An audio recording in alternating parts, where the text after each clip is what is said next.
Assalamualaikum warahmatullahi wabarakatuh. Berjumpa lagi dengan saya dalam mata pelajaran PKN. Yuk, mari belajar bersama. Nah, kali ini materi yang akan kita pelajari adalah kedudukan dan fungsi Pancasila. Nah, berikut peta konsep dari apa yang akan kita pelajari pada hari ini. Nah, kedudukan dan fungsi Pancasila ada beberapa poin yang perlu kita perhatikan. Yang pertama adalah kedudukan, fungsi, dan arti Pancasila. Yang kedua, arti penting Pancasila sebagai dasar negara dan pandangan hidup. Nah, yang ketiga, nilai-nilai Pancasila sebagai dasar negara dan pandangan hidup. Dan yang terakhir yang akan kita pelajari nanti adalah membiasakan diri berperilaku sesuai dengan nilai-nilai Pancasila dalam berbagai aspek kehidupan. Nah, kita fokus saja pada kedudukan, fungsi, dan arti Pancasila. Nah, adik-adik, materi kita bahas lebih lanjut. Nah, yang pertama, kedudukan, fungsi, dan arti Pancasila. Seperti yang sudah dibahas tadi, bahwa kita fokus dulu kepada kedudukan, fungsi, dan arti Pancasila. Yang pertama, Pancasila sebagai dasar negara. Nah, berikut ini ada poin-poinnya. Pancasila sebagai dasar negara adalah dipandang dan dipahami sebagai pedoman dalam pengaturan kehidupan penyelenggaraan ketatanegaraan yang mencakup berbagai bidang kehidupan atau pedoman dalam penyelenggaraan negara Indonesia.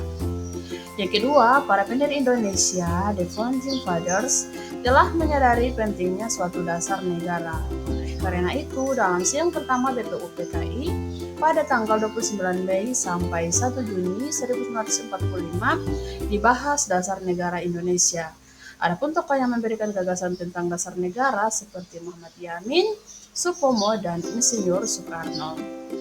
Nah, yang ketiga, penyebutan Pancasila sebagai dasar negara pertama kali secara resmi dilakukan oleh Soekarno pada 1 Juni tahun 1945 dalam sidang akhir BPUPKI untuk menyebut 5 dasar yang dikemukakannya.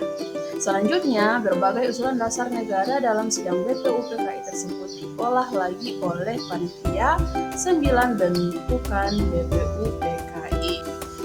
Yang kedua, Pancasila sebagai pandangan hidup bangsa. Nah, adapun poin-poinnya, pandangan hidup merupakan cara pandang, pedoman, dan arahan bagi seseorang untuk memandangi diri sendiri dan menentukan hidupnya. Yang kedua, Pancasila sebagai pandangan hidup merupakan sari dari nilai-nilai yang dimiliki oleh suatu bangsa yang digunakan untuk membicarakan berbagai persoalan dalam pengaturan kehidupan masyarakat dan ketatanegaraannya, baik urusan dalam negeri maupun urusan luar negeri.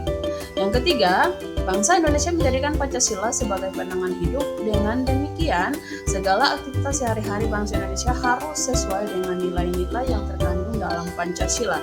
Yang keempat, Pancasila sebagai pandangan hidup bangsa Indonesia memberikan arahan untuk mencapai kesejahteraan dan kebahagiaan lahir dan batin bagi masyarakat Indonesia. Yang keempat, Pancasila juga memenuhi fungsi sebagai berikut. Nah, yang pertama, menjadi alat dalam upaya mengatasi konflik atau ketegangan sosial. Yang kedua, menjadi sumber motivasi. Yang ketiga, menjadi sumber semangat. Yang keempat, menjadi jawaban untuk menghadapi perkembangan global. Dan yang terakhir, menjadi sumber inspirasi bagi perjuangan bangsa Indonesia. Nah, adik-adik perlu memahami ini ya.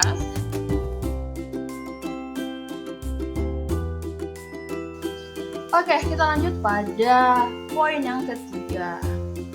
Yang ketiga, Pancasila sebagai kepribadian bangsa. Nah, adapun Pancasila sebagai kepribadian bangsa, ada beberapa poin yang perlu adik-adik pahami.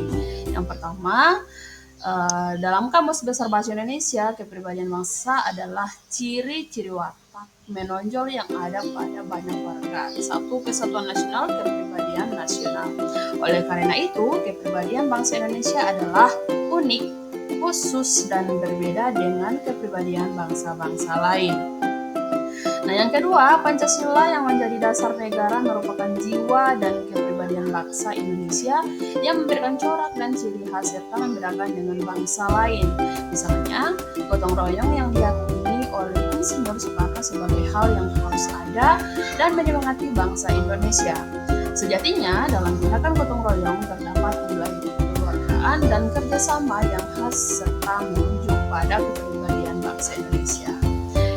Nah, lanjut pada poin yang keempat, Pancasila sebagai perjanjian luhur rakyat. Nah, adapun Pancasila sebagai perjanjian luhur rakyat, yang pertama, Pancasila sebagai perjanjian luhur rakyat dipandang sebagai suatu perjanjian yang disepakati bersama oleh seluruh rakyat Indonesia dan harus diamalkan serta dilestarikan. Pancasila sebagai perjanjian luhur juga dipandang sebagai kesepakatan bersama wakil-wakil bangsa Indonesia dalam sidang BPUPKIAI.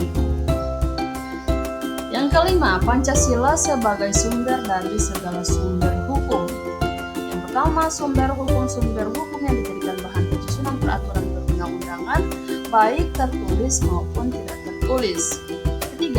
Kedua, Pancasila dijadikan sebagai sumber dari segala sumber aturan hukum atau peraturan perundang-undangan yang berlaku di Indonesia. Yang ketiga, kedudukan Pancasila sebagai sumber hukum tercantum dalam Pasal 2 Undang-Undang Nomor 12 Tahun 2011 tentang pembentukan peraturan perundang-undangan yang berbunyi, Pancasila merupakan sumber segala sumber hukum negara. Yang keenam, Pancasila sebagai ideologi nasional. Nah, ada dua poin yang harus adik-adik pahami dari Pancasila sebagai ideologi nasional. Yang pertama, dalam Kamus Besar Bahasa Indonesia, ideologi berarti cara berpikir seseorang atau suatu golongan. Yang kedua, Pancasila sebagai ideologi nasional merupakan sistem nilai yang ideal, dicita-citakan dan diyakini kebenarannya untuk diwujudkan dalam kebiasaan bermasyarakat, berbangsa, dan bernegara di Indonesia. Nah, kita lanjut pada arti penting Pancasila sebagai negara dan pandangan hidup. Yang seperti apa sih arti penting Pancasila sebagai dasar negara dan pandangan hidup? Nah, kita bahas satu persatu. Nah, yang pertama, membentuk identitas dan jati diri bangsa. Indonesia diharapkan mampu untuk membentuk identitas bangsa dan jati diri bangsa agar tidak mudah terbawa arus budaya asing. Oleh karena itu, pengenalan dan penerapan berbagai nilai Pancasila dalam hidup berbangsa dan bernegara sangat diperlukan sehingga kekhasan Indonesia yang tertuang dalam Pancasila tidak hilang oleh arus globalisasi. Nah, yang kedua, mengatasi berbagai pertentangan dan ketegangan nasional. Maksud saya ketegangan sosial. Sebagai ideologi nasional, Pancasila memberikan pedoman bagi Indonesia untuk dapat berdiri kokoh menghadapi berbagai persoalan dalam hidup berbangsa dan bernegara. Yang ketiga, memberikan arah tujuan dan menjadi pendorong dalam upaya pencapaian tujuan bangsa. Pancasila diharapkan mampu memberi arah dan menjadi pendorong bagi Indonesia untuk mencapai tujuan bangsa yang termasuk dalam pembukaan Undang-Undang Dasar Negara Republik Indonesia tahun 1945 alinea keempat.